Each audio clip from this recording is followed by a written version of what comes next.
Está no ar. Gente que fala. Gente que fala. Tem texto e direção geral do jornalista Fausto Camunha. Gente que fala. Reúne de segunda a sexta-feira formadores de opinião para discutir as principais notícias do dia. Gente que fala. Tem o selo de qualidade APCOM. Olá, boa tarde. O programa Gente que Fala está começando. Estamos ao vivo pela UOL TV, a TV da internet e também pelas redes sociais, imagens do Instagram, do Facebook, do nosso canal no YouTube, à sua disposição para todo mundo acompanhar essa nossa jornada de hoje até a 13h. Curta, comente, compartilhe a transmissão do programa Gente que Fala, participe também pelo WhatsApp. O número aí para as perguntas aos nossos entrevistados é o 973350038, 973350038. Eu sou Mauro Friesman, meio-dia em ponto. Hoje é quinta-feira, já é tradição, você sabe, o nosso espaço por aqui é voltado para o Gente do MPD que Fala, é uma parceria nossa com o movimento do Ministério Público Democrático, o apoio da Câmara Brasileira de Diagnóstico Laboratorial e do escritório Nasser Rajab Advogados Associados. Então vamos escalar, colocar em campo aqui os entrevistados de hoje que vão fazer a análise e o debate dos temas por aqui propostos. Procurador de Justiça aposentado, escritor, Dr. Ricardo Prado, ex-presidente do Movimento do Ministério Público Democrático, MPD. Tudo bem, procurador Ricardo Prado? Bem-vindo, obrigado mais uma vez por colaborar sempre com a gente. Olá, Mauro, como vai? É um prazer muito grande poder estar aqui falando com os ouvintes, com os telespectadores e participar junto com essa bancada seleta do nosso programa. É um prazer e uma honra muito grande. Obrigado pela presença. Também com a gente, o Fernando Locto, publicitário, assessor executivo da CBDL, Câmara Brasileira de Diagnóstico Laboratorial. Fernando, muito bem-vindo mais uma vez, tudo bom? Boa tarde, Mauro. Boa tarde, colegas aqui e obviamente, os telespectadores. É um prazer estar aqui junto com esse grupo seleto aqui, incrementando o debate dentro do possível. Pois vou apresentar aqui também com a gente o Antônio Carlos Fernandes Júnior, presidente da CONACAT, Confederação Nacional das Carreiras Típicas de Estado. Antônio Carlos, bem-vindo mais uma vez. Tudo bem por aí? Que coisa boa estar aqui de novo, amigos. É uma honra sempre. E aí eu cumprimento cada um, tanto da equipe, né, que inclusive o jornalista Fausto Capunha, o parceiro doutor Roberto Viviani, que toda a equipe e a todos os telespectadores. É um prazer estar aqui. Eu apresento também a doutora Vanessa Reis, advogada. Ela é sócia do Medina Osório Advogados, mestre em Direito da Administração Pública, doutoranda em Direito Financeiro e Econômico Global pela Universidade de Lisboa, professora de Direito Financeiro, procuradora do Estado do Rio de Janeiro. Tudo bem, procuradora Vanessa? Boa tarde. O microfone, boa tarde a todos. Eu que agradeço que está nesse espaço, né, que nós possamos assim, dialogar um pouco sobre as questões atuais e conhecer nobres colegas, né? É realmente uma honra o convite estar aqui hoje nesse bate-papo, na hora do almoço com vocês. Será um almoço muito produtivo, um almoço de ideias. Obrigada, prazer. Obrigado, doutora Vanessa. Eu vou pedir uma gentileza para um enquadramento seu melhor aí para a gente, até pelas nossas redes sociais.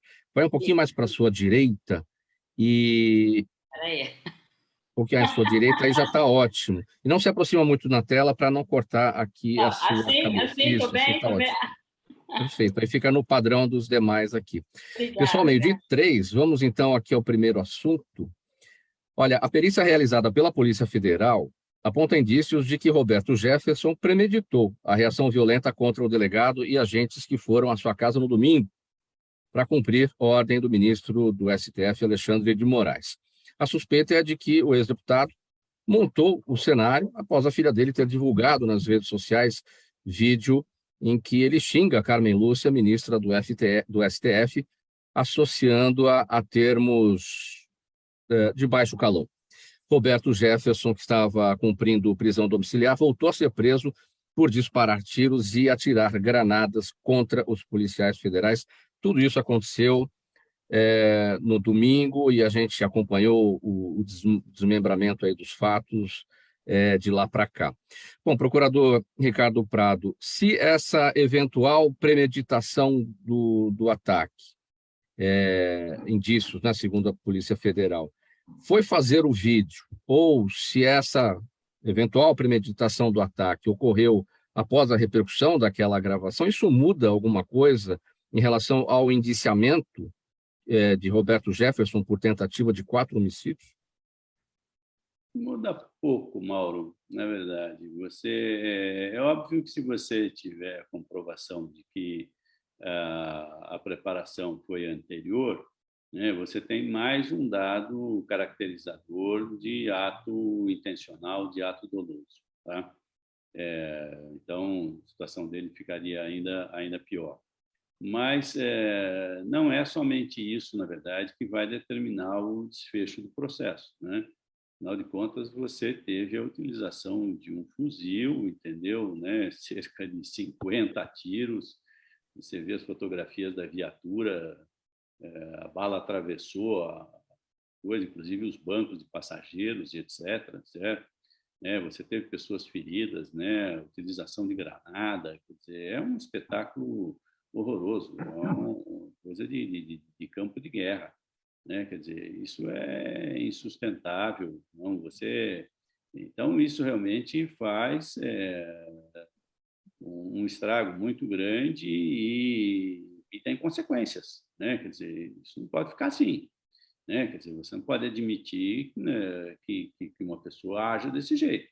Certo? Quer dizer, tem um motivo que esteja. Né? Isso é inconcebível. Então, ele vai responder, sim, pelos seus atos, entendeu? Né? E, na verdade, ele provocou, né? Isso é claro que ele provocou a situação, ele sabia que ia sair a ordem de prisão contra ele, né? Porque ele estava descumprindo reiteradamente as condições da prisão domiciliar, entendeu? Né? Então, é óbvio que ele fez propositadamente isso, certo? Né? Quer dizer, quais são os seus interesses políticos e outros, entendeu? É o que nós saberemos no decorrer das investigações, né?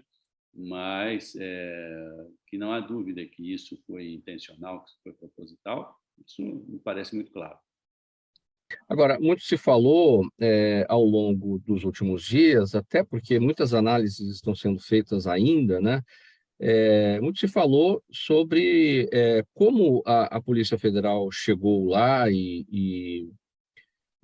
o que se destacou aí nesses dias é que poderia ter sido feito de maneira diferente, uma situação mais diplomática, mais na conversa. Tinha como fazer algo diferente, que não a ida da Polícia Federal até lá?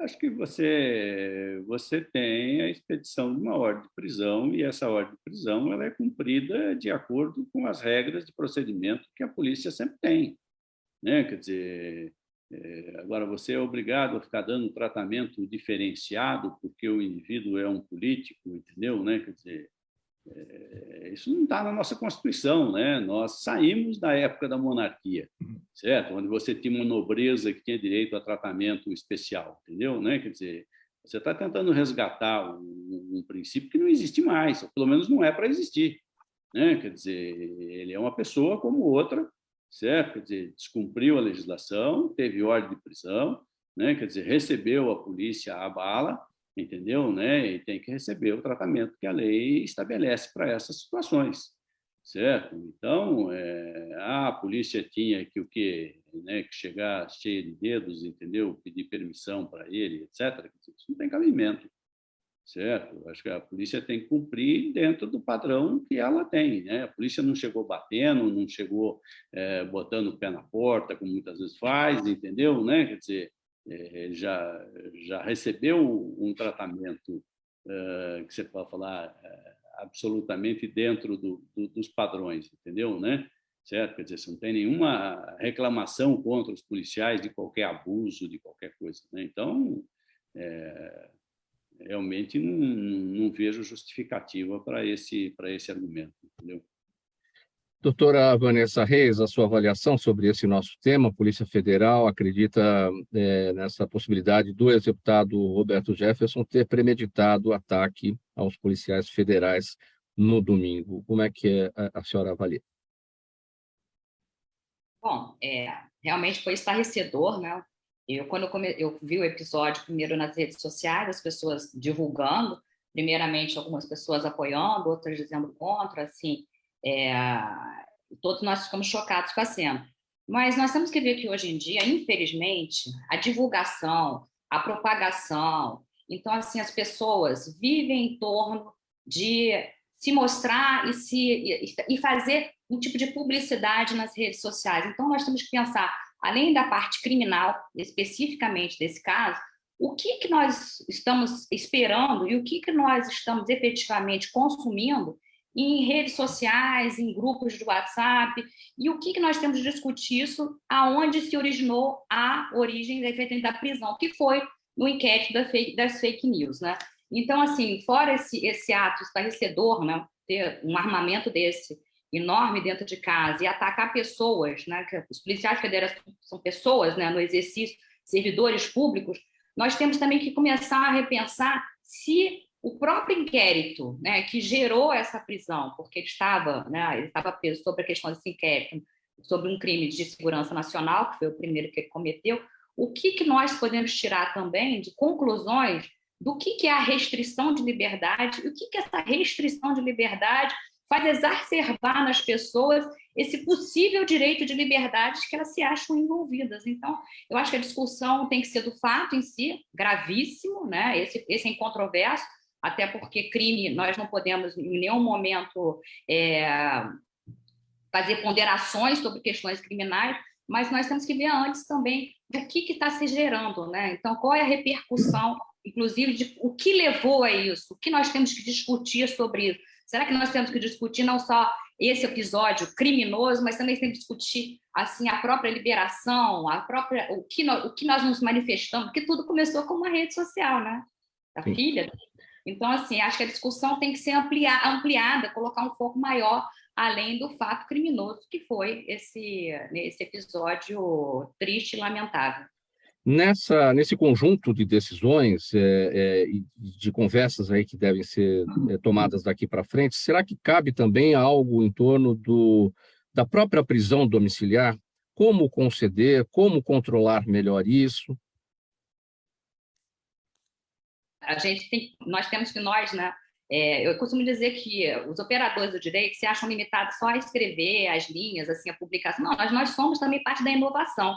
Então, nós estamos aqui decisivamente, né, seja nesses debates hoje, ou debates que nós fazemos nos nossos mundos acadêmicos, ou debates que nós fazemos com as pessoas que nós conhecemos, nós somos instrumentos de transformação, sim. O direito cada vez mais é um instrumento de transformação e nesse momento agora, cada um de nós, né, da parcela da comunidade jurídica, temos esse compromisso de falar sobre essas questões mais amplas, né? Não ficar só limitando, como eu disse, nesse ato estarrecedor. Então, assim, outras pessoas, né? Nós temos aqui, né, o professor Ricardo, né, o doutor Ricardo, que foi procurador-geral, né, do Ministério Público de São Paulo, com uma vasta experiência no Ministério Público, ele pode dizer para nós, de uma forma mais ampla, do que é a prisão domiciliar, do que ele viveu sobre prisão domiciliar e o que ele pensa hoje em dia sobre essas prisões domiciliares, né, inclusive nessas casas de presos sobre segurança nacional. Então, assim, é o debate, temos que realmente não só pensar, mas ampliar, colocar, como eu disse, uma lupa sobre todas as questões que estão envolvidas no fato desse tido como esclarecedor. E eu concordo. E como voltando a dizer, nós temos muito compromissos com a sociedade. Essa que é a grande verdade. Antônio Carlos Fernandes Júnior, seu olhar sobre esse tema. A minha abordagem é mais na área política, na verdade. Já foi bem, doutor Ricardo, a doutora Vanessa, enfim, já foi bem abordado o tema sobre o aspecto técnico. Então, eu diria o seguinte, sobre o aspecto político, é inimaginável que um político que vive isso desde a medula, está na sua veia desde sempre, né? Como o autor Roberto Jefferson, que sabe os passos políticos, que são passos políticos muito bem pensados. Então, é inimaginável que ele não tenha, de fato, programado cada passo, desde o vídeo que ele soltou, que era para provocar, de fato, o mandado de prisão, tinha que ser de tal forma contundente para provocar o mandado de prisão, e toda aquela ele gravou e filmou todo esse episódio. Eu diria que, diante das repercussões desse caso, ele pode ter ajudado a inaugurar uma versão moderna do tiro que saiu pela culatra. É a granada que estourou no próprio bolso. Fernando Lotto, você não é da área jurídica, nem da área política, mas o que é que te parece esse episódio enquanto cidadão? Olha, Mauro, eu acho que a questão da premeditação desse ato não dá para descartar. Obviamente não. Eu acho que tem muita coisa ainda que nós não conhecemos, que ao longo do processo vai vir à tona, mas, obviamente, há intenções aí políticas, pessoais envolvidas nesse gesto. Isso não dá para negar. Agora, como os colegas já disseram, quer dizer, não dá para a gente aceitar isso facilmente. Na medida que você tem armas, granadas é coisa de filme de guerra, né? Então, quando você fala em granadas, atirar numa pessoa, o ferir e matar é questão de milímetros. Isso é muito perigoso, quer dizer, ele esteve muito perto de tirar a vida de pessoas que absolutamente estão cumprindo o seu dever, estão cumprindo uma ordem. Isso é lamentável, realmente, não sei o que a gente vai inaugurar por aí, mas a gente tem que parar e pensar e até combater aquilo que a gente entende que não é apropriado para a sociedade. A gente tem alguns exageros aí, seja o cunho, o objetivo político ou não, passou dos limites. Meio-dia 16, programa Gente que Fala, edição de quinta-feira, é o Gente do MPD que Fala, parceria nossa com o Movimento Ministério Público Democrático, o apoio da Câmara Brasileira de Diagnóstico Laboratorial e do escritório Nasser Rajab Advogados Associados. Ao vivo aqui pela Altivia TV da internet e também pelas redes sociais. O próximo tema por aqui é o seguinte: os principais desafios para quem for eleito para a presidência da República a partir de 2023 não terminam agora no próximo domingo, no dia 30, não. O cenário econômico apresenta uma série de complicadores que devem atrapalhar a recuperação após a crise que vem desde o início da pandemia. Economistas indicam as contas públicas como fator de potencial explosivo para quem for ocupar a cadeira presidencial. Mas a situação passa também por uma desaceleração da economia no Brasil e no mundo e por uma quase inevitável elevação de impostos para compensar o aumento de gastos permanentes aprovados em 2022. Doutora Vanessa, para falar de contas públicas, de gastos públicos, vou apontar aqui o relatório do Instituto Fiscal Independente, que é ligado ao Senado Federal. O relatório deles diz que o governo poderá registrar um rombo de até 103 bilhões de reais em 2023. A meta de déficit é de 65 bilhões e 900 milhões, de acordo com a LDO. Tem gente até falando num déficit, num rombo, né, de 200 bilhões. O que fazer com as contas públicas a partir do ano que vem, doutor? Bom, esse é um tema que eu utilizo, inclusive, muito no meu doutorado, né? Eu faço relatório sobre a dívida pública. O IFE é uma instituição que auxilia no Senado, que é excelente, com dados, né, projeções, mas também é uma instituição que devemos analisar em conjunto com outras instituições de dados e de projeções. Tanto assim que em 2020, né, nós tínhamos, né, na própria IFE, que eu utilizei como dados também em meus relatórios, que nós teríamos uma queda no PIB, né, próximo de 10%, e nós conseguimos efetivamente, né, apesar da crise, ter uma projeção muito melhor do que essa, né? Então, assim, passamos pela crise de uma forma como o mundo inteiro passou, mas passamos pela crise, pelo menos com algumas medidas emergenciais que foram, naquele momento, estancaram, naquele momento, pelo menos, uma crise maior, inclusive com uma inclusão financeira muito grande, o que deveríamos aproveitar, porque com a criação do auxílio emergencial, várias pessoas tiveram que ingressar no app rapidamente, independentemente dos problemas que nós sabemos que existiu, que existem, e do próprio programa em si. Mas várias pessoas tiveram que ingressar no app, tiveram que saber como se utilizam de sistemas financeiros, e isso é uma forma de inclusão financeira muito importante para a sociedade. porque não só, né, as pessoas que têm recursos devem se utilizar de serviços bancários, se utilizar de fazer poupança, como também essas pessoas, tanto é que no ano seguinte foi dito que desses valores que foram colocados no auxílio emergencial, muitas pessoas fizeram uma poupança. Então, uma das formas que alavancaram o país em 2021 foi essa poupança, por incrível que pareça, feita com essas pessoas mais humildes que não utilizaram, muitas delas, o valor inteiro do auxílio emergencial. Então, é algo a se pensar e a se lançar. Eu tenho até um artigo sobre a inclusão financeira, né, e a inclusão digital. Mas retornando em relação às finanças públicas, de como estão agora e como vão ficar no futuro. Bem, eu estou preocupada com isso, até como professora de Direito Financeiro, eu devo lembrar aos meus colegas aqui, e o público que está assistindo, que no último debate, onde os dois candidatos participaram, o primeiro tema era sobre orçamento público. Fiquei muito feliz. Foi a primeira pergunta que o jornalista fez, né, sobre os dois presidentes, né, para os dois candidatos à presidência, e, para ser muito sincera, nenhum dos dois, pelo menos na parte doutrinária, me atendeu, pelo menos assim, como expectativa, porque tanto os dois, analisei os dois programas, nenhum dos dois programas é sólido nessa parte em relação às questões orçamentárias, financeiras, assim, fora alguns projetos assim que são colocados na população de uma forma individual, inclusive, né, colocados nas redes sociais, se é verdade, se não é verdade.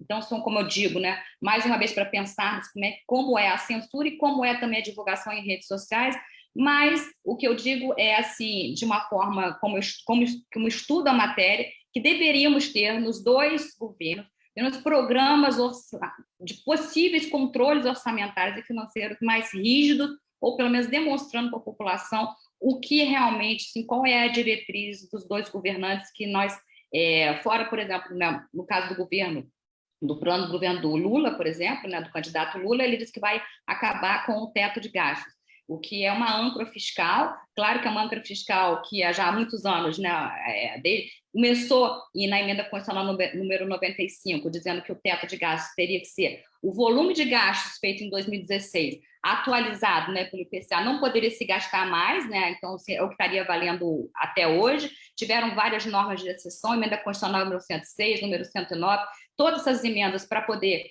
fazer frente aos gastos emergenciais. Porém, é uma âncora fiscal, assim como o teto de gasto também é uma âncora fiscal. E qual que é a importância das âncoras fiscais no nosso sistema financeiro, no nosso sistema de credibilidade para o mundo?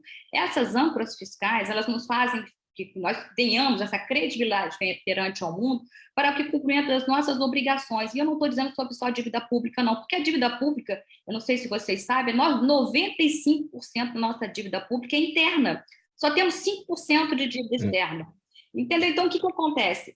Nós temos que resolver a situação aqui dentro, né? Então, nós temos essa possibilidade de resolução aqui dentro. E é isso que eu espero, enfim, né, que seja discutido um pouco mais, quem sabe, né, ou discutido ou proposto de uma forma mais clara, né, nesse momento agora que vivemos em relação às eleições. Na sua avaliação, doutora Vanessa, qual é a melhor âncora fiscal utilizada mundo afora que não seja o teto de gastos? Porque político não gosta de teto de gastos. A gente não ouve falar em corte de gastos, a gente ouve falar em aumento de impostos, sempre, né? Ou vamos estourar o teto. Então, qual é a melhor âncora fiscal para se evitar esse tipo de situação?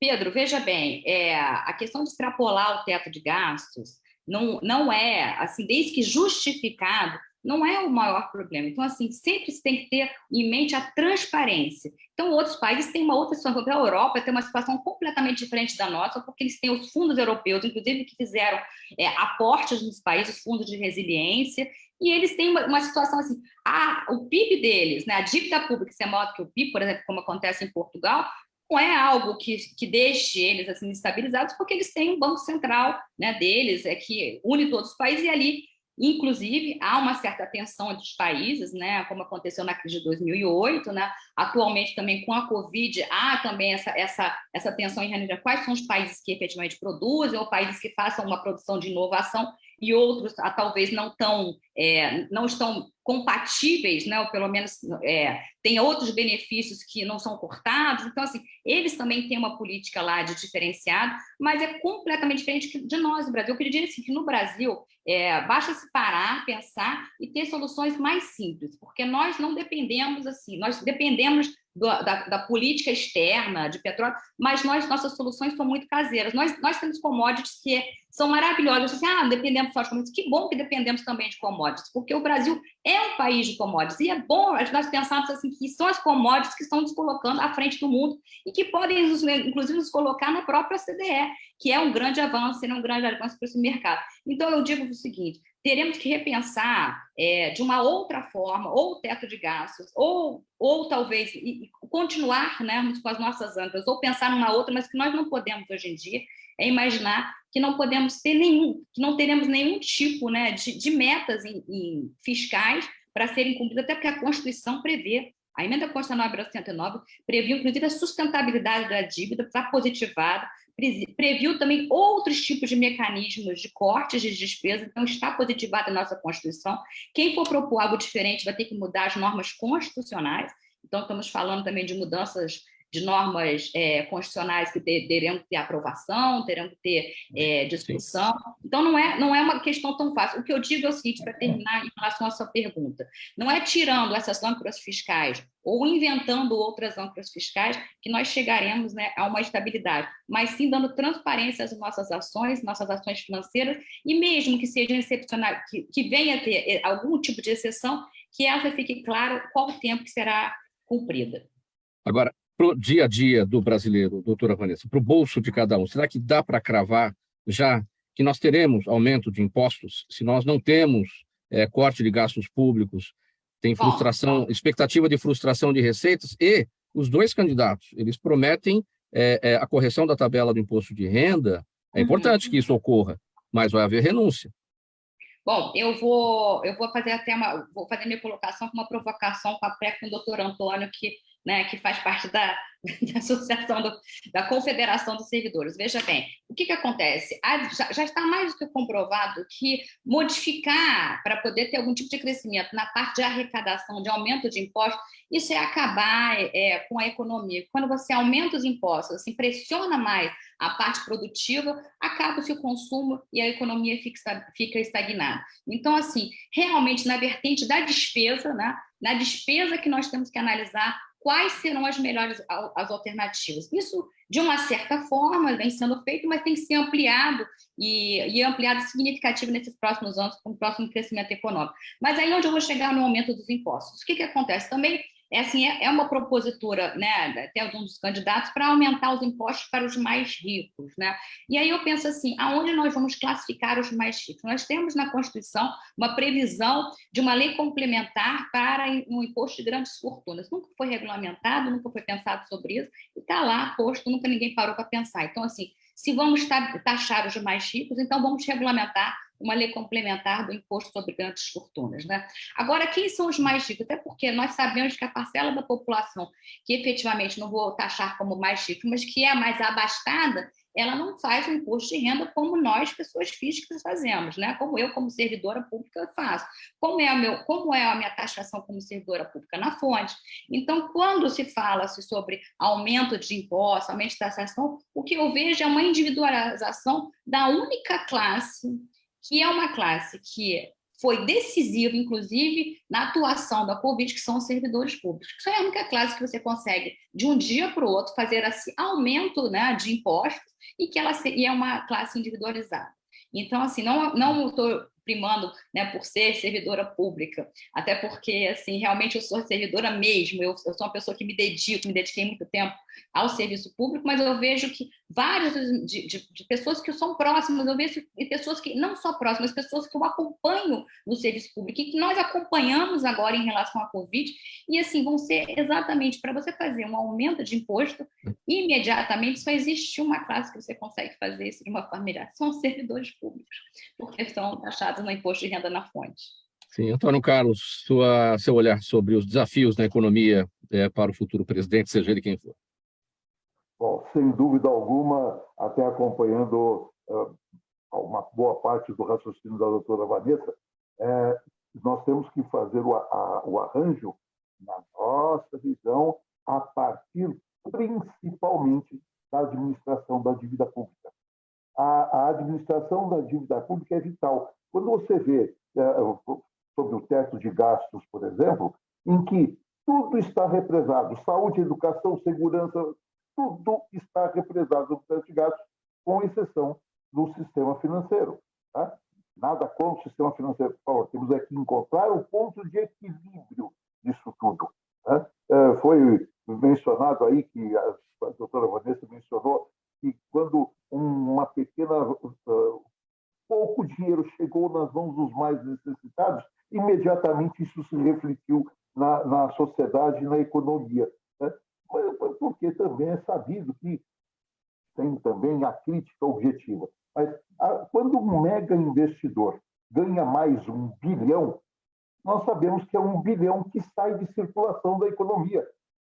Né? Então, o que nós temos... E ao contrário, se você pegar esse mesmo 1 bilhão e colocar, irrigar por toda a economia, irrigar pelos todos os municípios do Brasil, pelas camadas mais pobres, né? Você tem uma imediata reação na economia.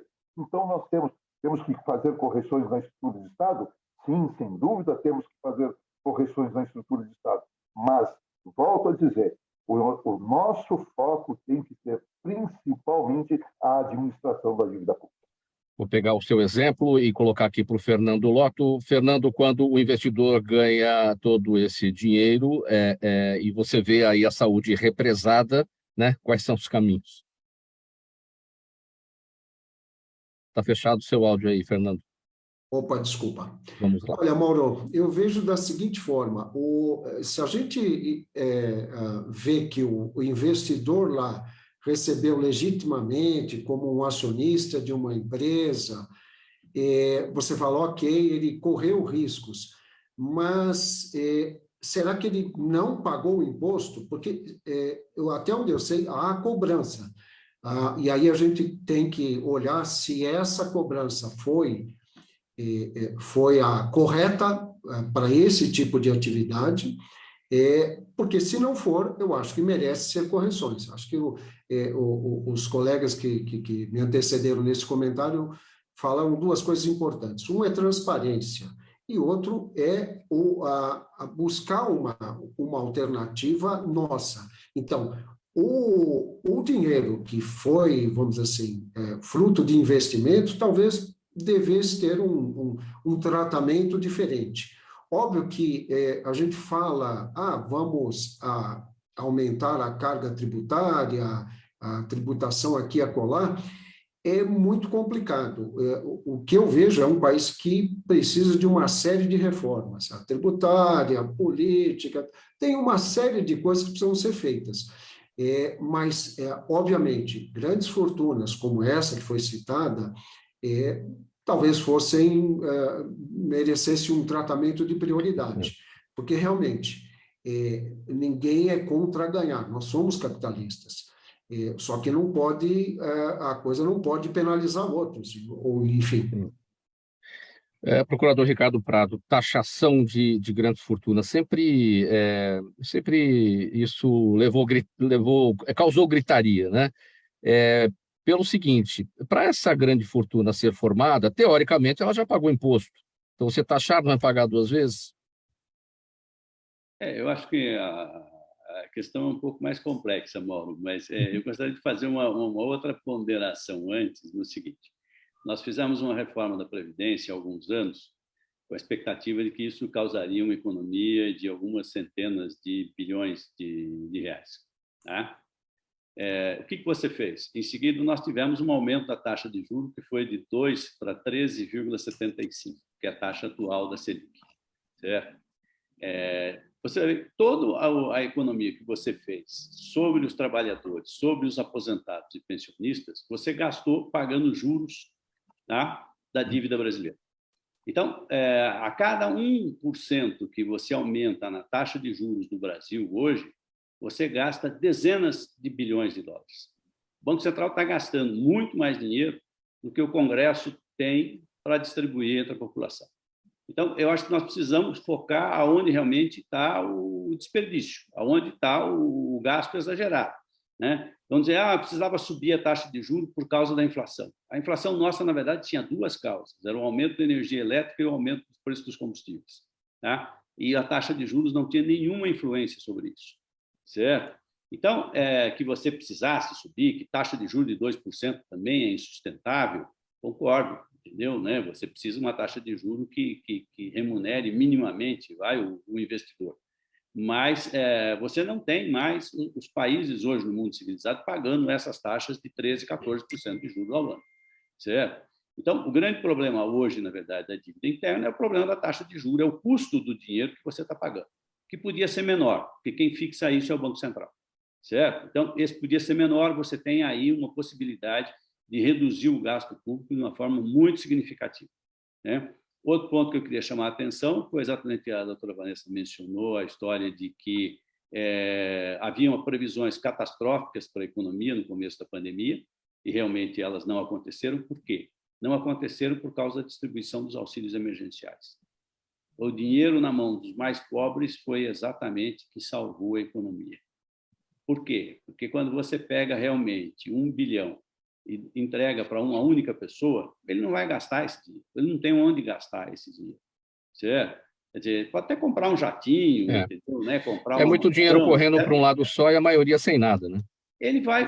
Mas é que tá, eu não tenho nada contra as pessoas ganharem e ficarem bilionárias. Eu acho que isso comporta uma discussão até mais complexa, até porque uma boa parte dessa fortuna, na verdade, é ações empresariais, entendeu? Não é dinheiro, certo? Não é dinheiro vivo. Quer dizer, quando você fala, o cara tem 1 bilhão, entendeu? Na verdade, a empresa dele está valendo, está avaliada em torno de 1 bilhão, entendeu? Né? E a maior parte do patrimônio, normalmente, é decorrente disso.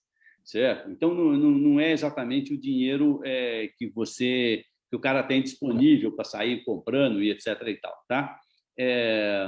Mas, ainda assim, o que é importante realmente a gente focar é o seguinte, quer dizer, nós não precisamos sair caçando os bilionários, nós precisamos acabar com a miséria, certo? Quer dizer, nós temos que, na verdade, liquidar com a pobreza, com essa pobreza extrema, entendeu? Da pessoa não ter o que comer. E isso precisa acabar.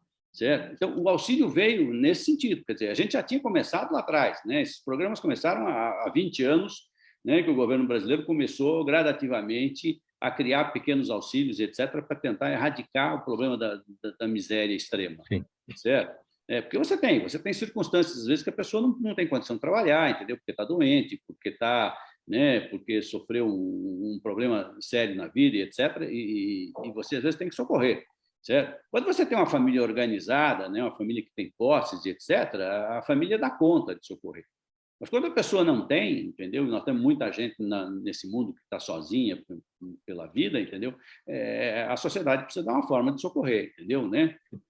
As igrejas ajudam, entendeu? As entidades ajudam, mas você precisa de algo mais estruturado, porque o volume não é pequeno, o volume é grande. Tá? Então, esse dinheiro, na verdade, distribuído para a população de baixa renda, ele vai todo para o consumo, certo? Salvo uma pequeníssima parcela que o pessoal guardou na poupança, como a doutora Vanessa mencionou. Por quê? Porque não sabia se o benefício vinha no mês seguinte, entendeu? Então, ele precisava distribuir aquilo para 2 ou 3 meses, entendeu? Né? Certo? Então, quer dizer, salvo essa pequena parcela, a maior parte desse dinheiro ele vai para o consumo. Quando ele vai para o consumo, ele gera imposto, certo? E o governo arrecada de novo, entendeu? E aquilo você vira o círculo, e você faz o círculo girar. Então, você precisa, para desenvolver, dinheiro na mão da população. Total, entendeu? Pessoal, faltando 22 minutos para uma parada breve agora, um golinho de água para cada um, intervalo, mensagem do nosso apoiador, a gente volta em seguida com a sequência dos temas por aqui, até já. Os melhores trabalhos de comunicação nunca abrem mão de um excelente instituto de pesquisas. A Orbis é um instituto de pesquisas que une precisão e confiabilidade estatística com a mais alta tecnologia em pesquisas do mercado. Na sua próxima pesquisa, se eu fosse você, chamava Orbis. Até porque o sucesso é consequência direta da informação que você tem e o que você faz com ela.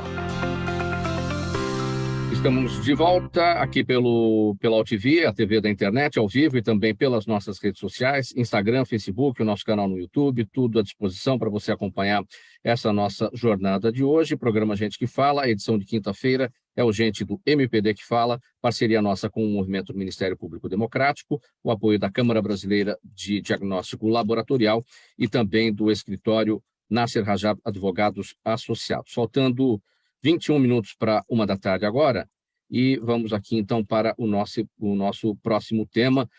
Fernando Lotto, tem uma nova alta de casos da Covid-19 na Europa, principalmente na Alemanha, França e Itália.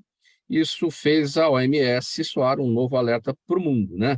Apesar dos números atuais ainda não se aproximarem dos de 2021, a preocupação agora vem em dose dupla.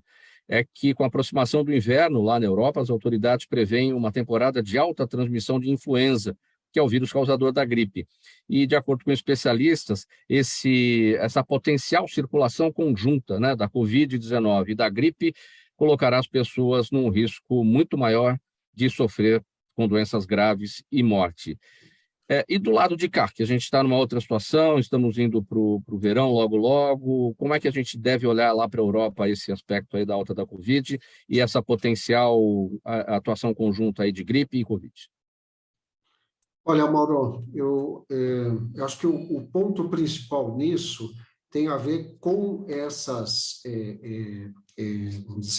transmissões que começaram lá atrás, e a gente está falando de situações que como o do influenza, que já estão há anos, e nós conseguimos aprender a conviver com ela, conseguimos gerenciá-la. A Covid, ela foi um marco, ela quebrou, vamos dizer assim, a questão de saúde, quebrou em termos de paralelos, de procedimentos que até então vinham sendo feitos com a chegada da Covid em si.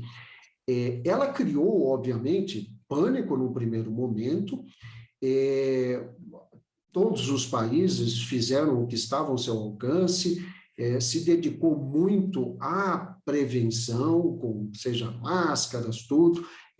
Partimos para uma segunda fase de imunização, sem abrir mão de isolamentos, de situações que ajudariam na prevenção, mas conseguimos atravessar. O problema é que a gente sabe que os vírus, eles não são únicos, eles se modificam ao longo do tempo por N fatores, e isso continua. Então, a Covid lá atrás não tem nada a ver com a Covid hoje.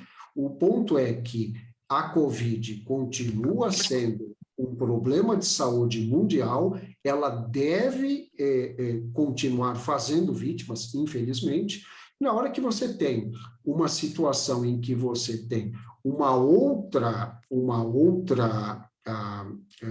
infecção, uma outra situação concomitante, obviamente que a questão de contaminação, o agravamento, a letalidade da Covid vai ser amplificada, não vai ter jeito, porque nós não estamos falando só de Covid, as duas andam juntas.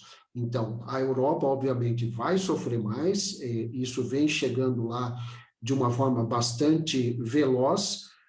O inverno é um agravante para os europeus, mas para nós não é muito melhor, porque se nós não temos um inverno tão rigoroso, nós, por outro lado, acabamos convivendo de uma forma mais tranquila, pacífica com a Covid.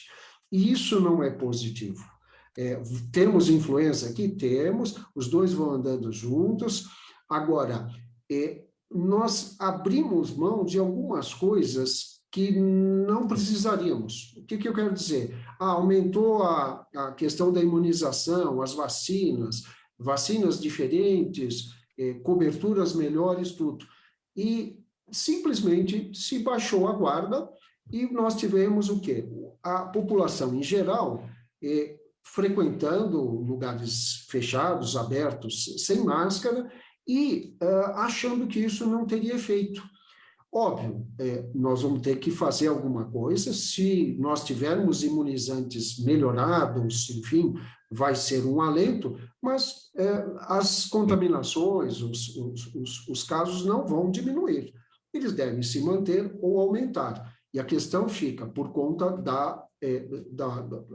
do agravamento da situação dessas pessoas, da letalidade. Se a gente for olhar para figuras recentes, de dados estatísticos recentes, a gente vai ver o seguinte, que durante a pandemia, enquanto a população estava mantendo os cuidados de prevenção, álcool gel, luvas, além da própria máscara em si, os casos de influenza no Brasil despencaram. A influenza continuava aí. Por quê? Porque de uma forma ou de outra, se limitou, se restringiu a contaminação de outro vírus. E agora, nós aprendemos a viver novamente sem máscara, qualquer lugar dá para entrar, tudo. Então, certamente nós vamos ter que repensar o que nós fizemos, vamos ter que dar um passo atrás. Isso é inevitável.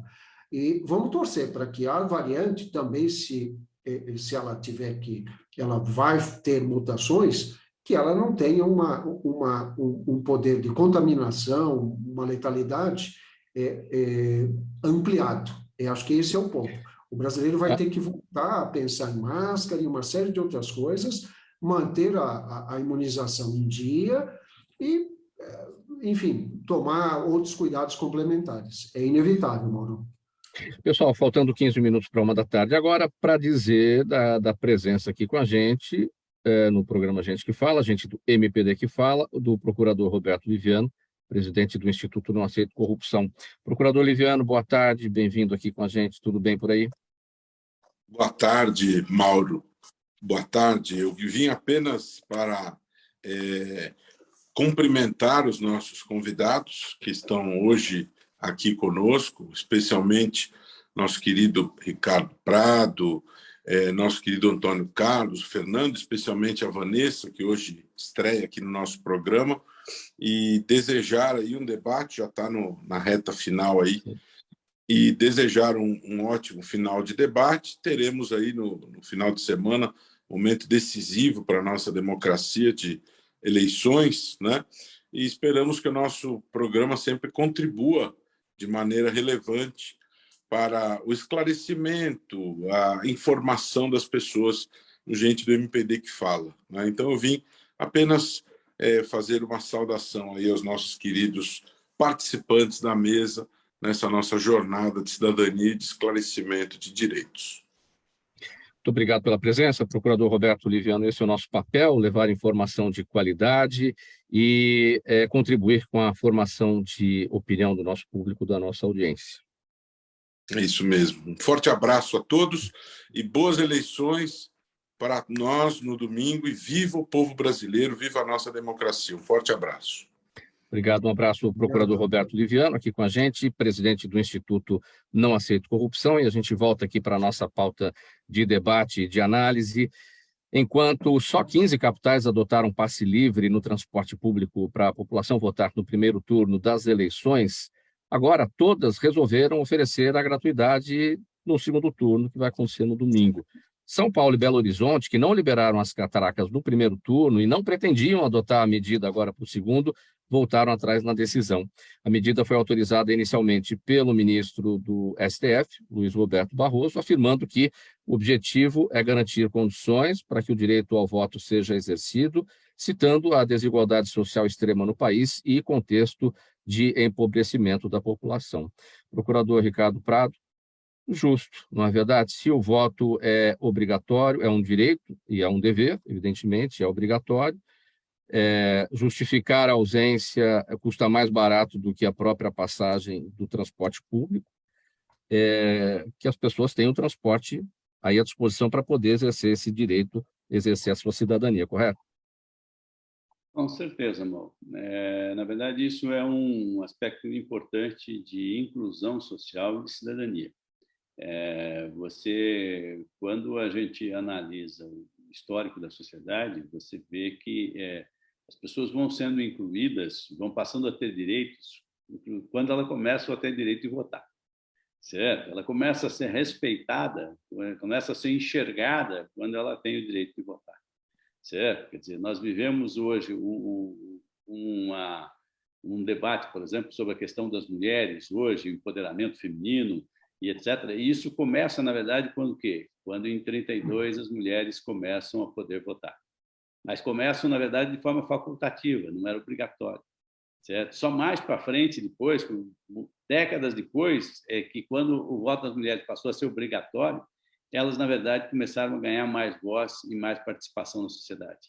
Certo? Então, isso você tem também com as classes mais pobres, entendeu? Isso você tem com as pessoas, com os negros, né? Isso você tem com a questão dos indígenas, né? Então, você precisa que essas pessoas, na verdade, estejam integradas, que elas possam participar, que elas possam votar, para que realmente elas sejam enxergadas por quem está no poder, para que elas sejam atendidas e tenham também as suas necessidades consideradas no debate público. Então, isso é uma questão de inclusão social muito importante e uma questão de democracia muito importante, né? O grande desafio da democracia é esse, exatamente trazer todo mundo para aquilo que a gente pretende seja um mundo melhor para todos, entendeu? E não apenas para uma parte da sociedade. Doutora Vanessa, seu entendimento sobre esse nosso tema está de acordo com o procurador Ricardo Prado? Estou de acordo. Vou fazer rapidamente 3 pontuações. Primeiro, na fala anterior, doutor Ricardo, a Previdência, quando o senhor falou em relação ao que foi, né, o que efetivamente foi feito como se fosse uma poupança, foram só 800 milhões da nossa grande reforma, né, fazendo a comparação em dados financeiros. E aí, terminando também, falando de outra fala, né, do doutor Fernando, eu sou uma otimista, que apesar da população ter que se readaptar nessas normas formas, se vier realmente a nova Covid para cá, vou dizer, nós temos, pelo menos, um investimento público financeiro que foi feito nas pessoas que atendem, né, nos médicos, nos enfermeiros, foi algo imposto, mas nós temos, pelo menos, uma parcela grande dessas pessoas muito preparadas. É um investimento que não foi em ponte, né, não foi, mas foi nos servidores públicos, foi nas pessoas que estão capacitadas, né, que se ela vier, nós temos pessoas capacitadas, né, claro que cada um na sua individualidade tem que saber como agir, mas nós temos pessoas capacitadas agora para enfrentar.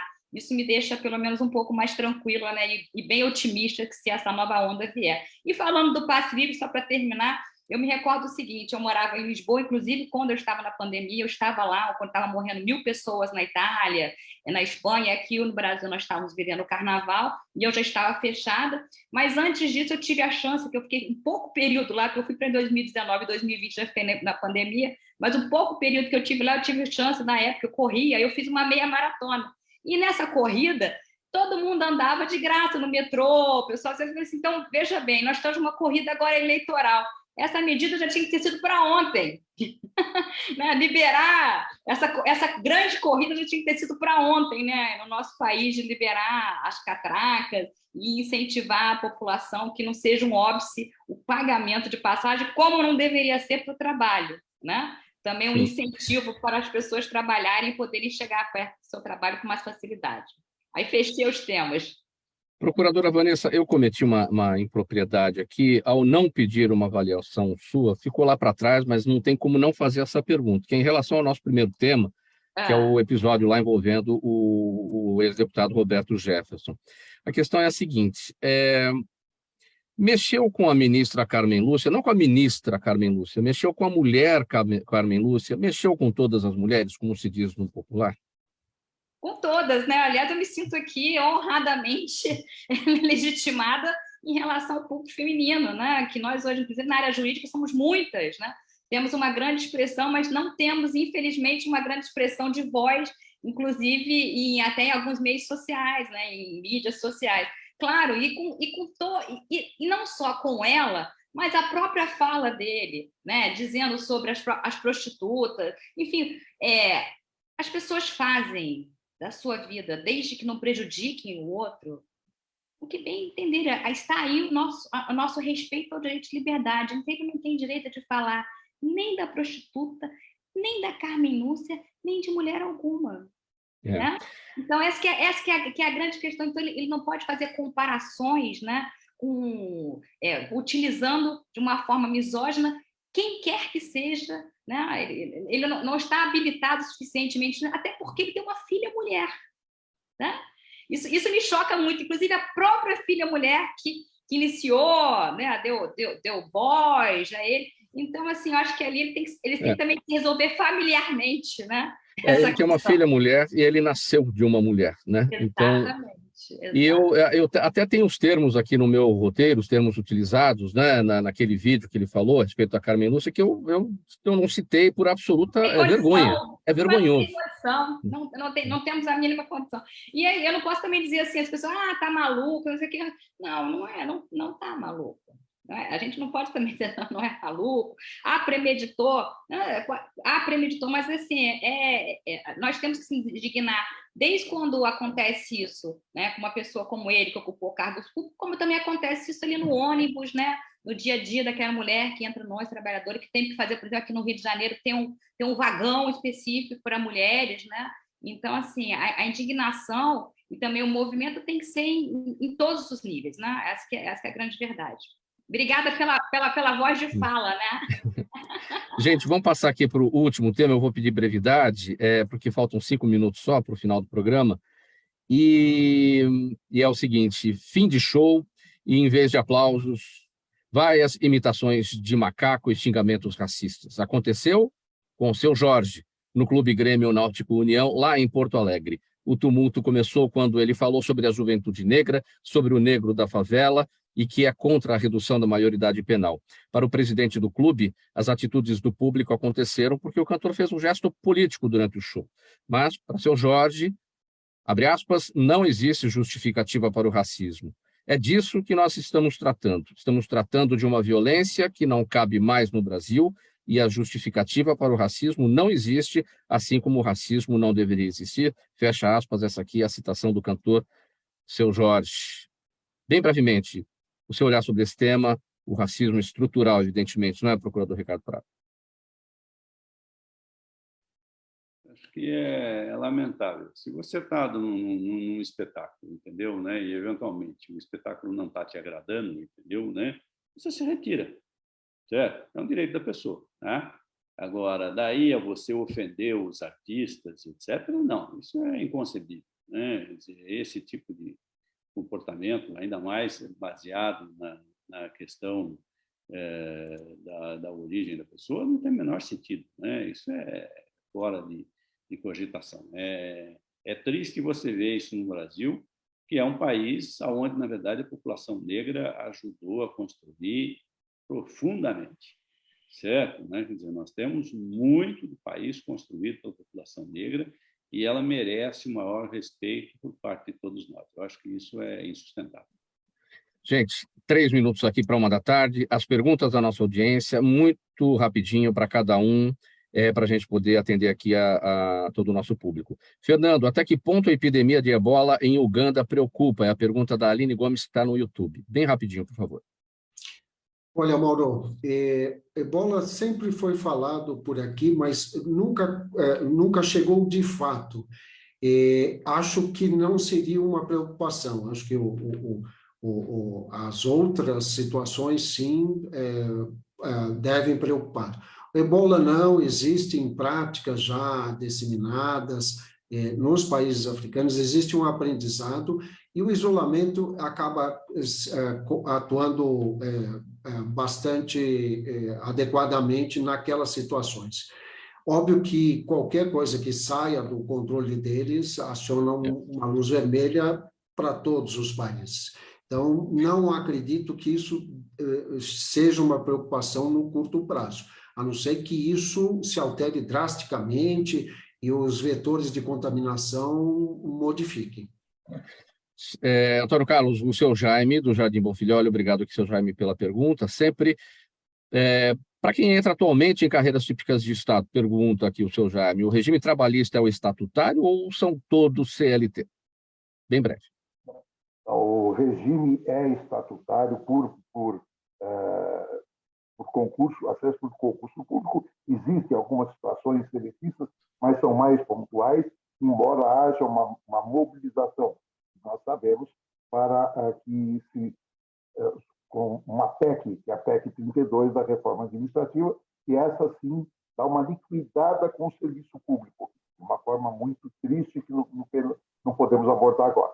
Não, mas respondendo ao senhor Jaime, é por concurso público. Procuradora Vanessa, o Rodrigo Monteiro no Facebook quer saber em que medida uma reforma tributária poderá beneficiar a fiscalização financeira e de tributação. Bem breve também. É essencial.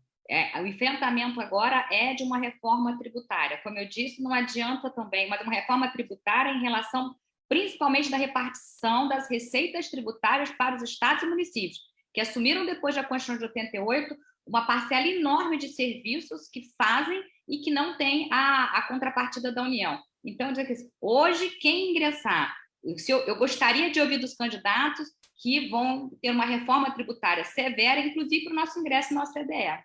Obrigada. Procurador Ricardo Prado, Daniela Neves está no Instagram perguntando o que o Ministério Público pode fazer diante de tantas denúncias de assédio eleitoral e como está aumentando esse ano, hein? Virou uma febre isso esse ano, na verdade, né? Você vê um movimento orquestrado de tentar influenciar as pessoas a votarem nos candidatos dos empregadores. Isso é um absurdo, é crime. O Ministério Público do Trabalho está tomando providência, sim. Já há vários casos já que foram realizados acordos. Alguns empregadores estão pagando multas significativas e estão tendo que vir a público se retratar e dizer aos funcionários que eles podem votar em quem eles quiserem, que é um direito deles e que eles serão obrigados a respeitar esse direito dos seus trabalhadores. Os empregados não podem ser obrigados pelo patrão a votar em nenhuma outra pessoa. Essa pessoa tem o direito de escolha e é direito pessoal dela. Vamos pôr um ponto final nessa edição do programa Gente que Fala de hoje, de quinta-feira. Sempre é o Gente do MPD que fala, a parceria nossa com o Movimento do Ministério Público Democrático, o apoio da Câmara Brasileira de Diagnóstico Laboratorial e do escritório Nasser Rajab Advogados Associados. O agradecimento em nome de toda a nossa equipe. Fugiu aqui a minha ficha, problemas técnicos aqui. Mas, olha, o agradecimento a todos. De qualquer maneira, a gente está com o tempo estourado. 1 hora, 1 minuto, só para agradecer aqui. Não vou nem ler a nossa ficha técnica. Só aqui para agradecer a nossa audiência, você espectador, você internauta, a razão da nossa presença aqui todos os dias. A gente volta a se falar amanhã, a partir do meio-dia, ao vivo aqui pela UTV e também pelas nossas redes sociais. Um abraço a todos. Tchau, tchau. Prazer a todos.